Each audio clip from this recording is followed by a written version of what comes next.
Yvonne here from Hey Miss K. Welcome to my channel. My channel is all about getting back to the basics of good online ESL teaching, as well as helping new interested teachers through the hiring process.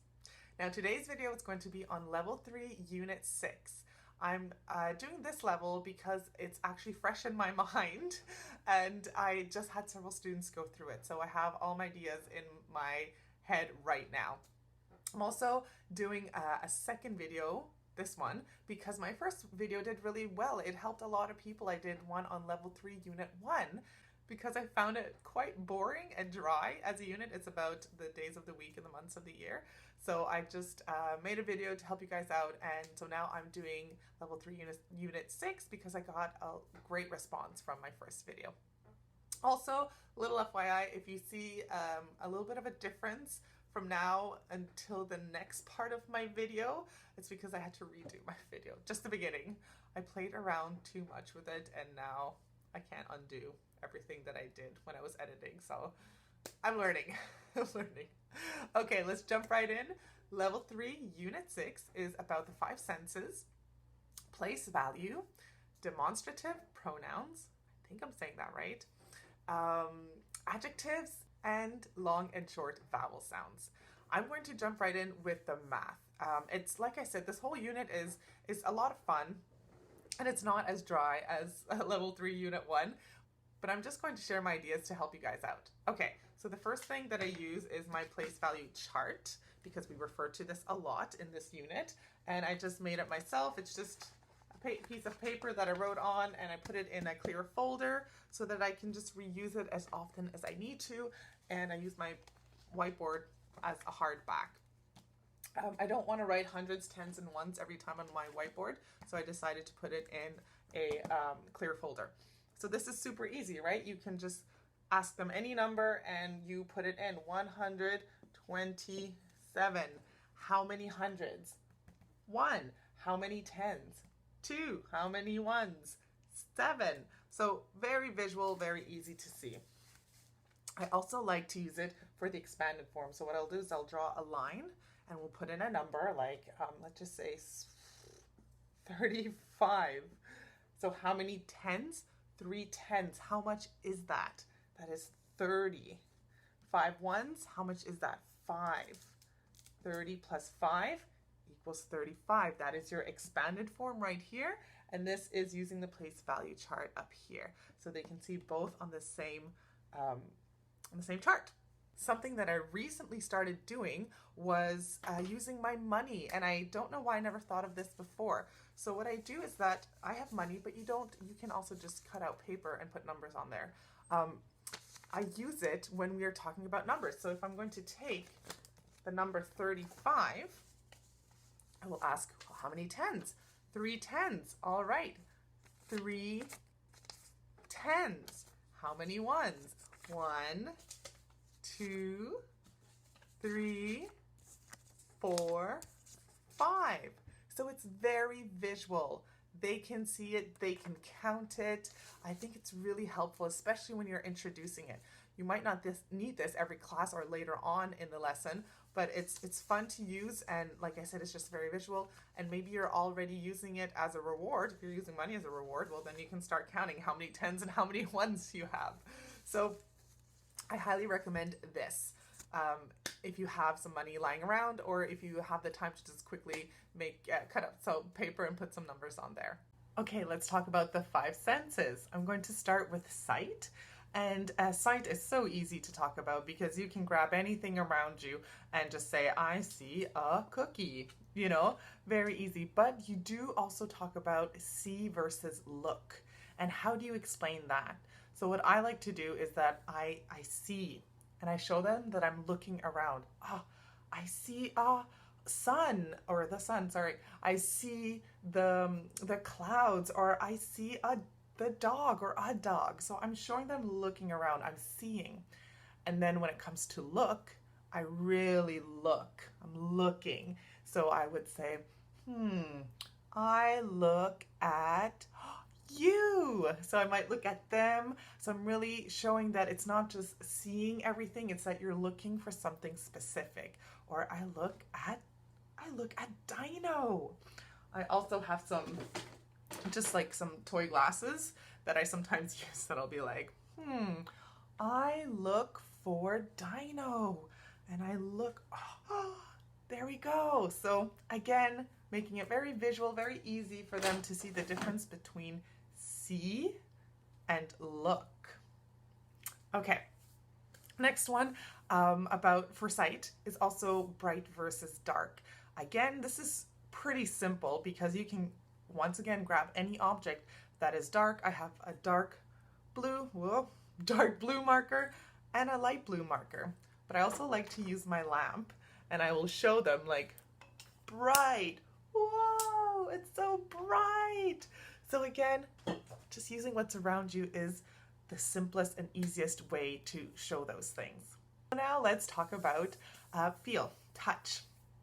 So when you're going to be introducing this or talking about this, you're going to talk about soft versus hard.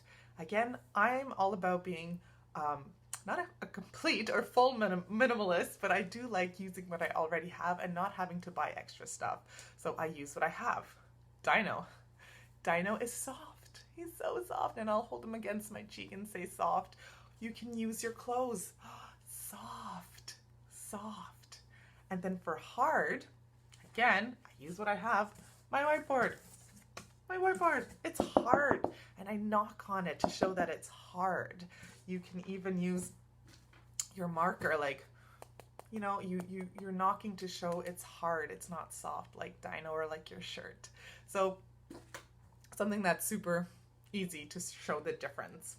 Okay, and for sound, I actually downloaded an app that it's called First Words, and so it's free. What I do is that I hold it up to my mic so that they can hear it better, but I will play the sound.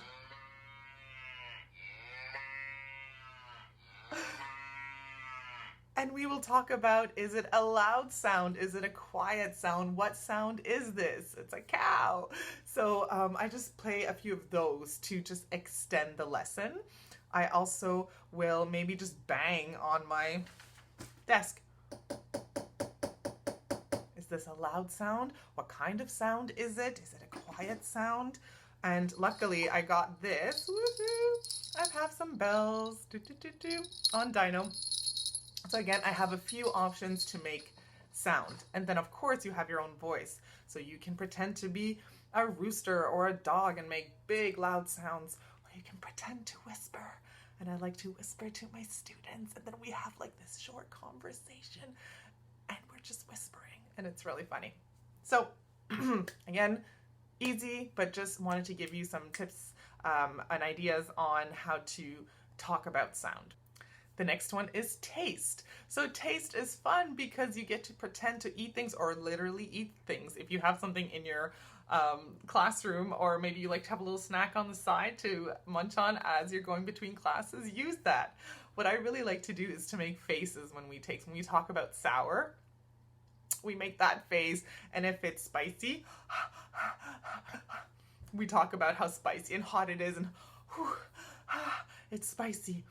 And delicious, delicious. I have cookies, they are delicious. So again, using your facial expression to show what it means, what it tastes like. And salty, I usually just smack my lips like, ooh, that's a bit salty. Now, I also wanted to mention the difference between eat and taste. So I can talk about eat like, I eat an apple, but I like to show that I'm chewing and that I'm tasting. So if I eat,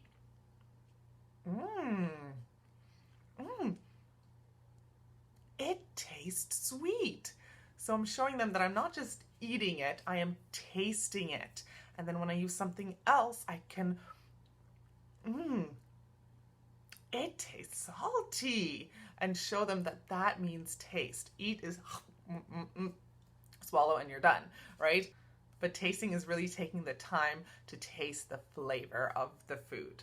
Lastly, you talk about smell. So smell, I would just say use your TPR, show them that you're smelling It smells good, it smells delicious, or it smells stinky. Oh my goodness. Oh, woo. And sometimes my students will hold up their toes and I'm going, oh my gosh, like, whoo, man, that's just terrible. And it's just funny and we have a lot of fun. Or I'll hold up a pig and say, oh, stinky, oh gosh, that's terrible. And then when something smells good, it smells so good, it smells delicious, like a cupcake. I'm always holding it on the wrong side. A cupcake, it smells delicious.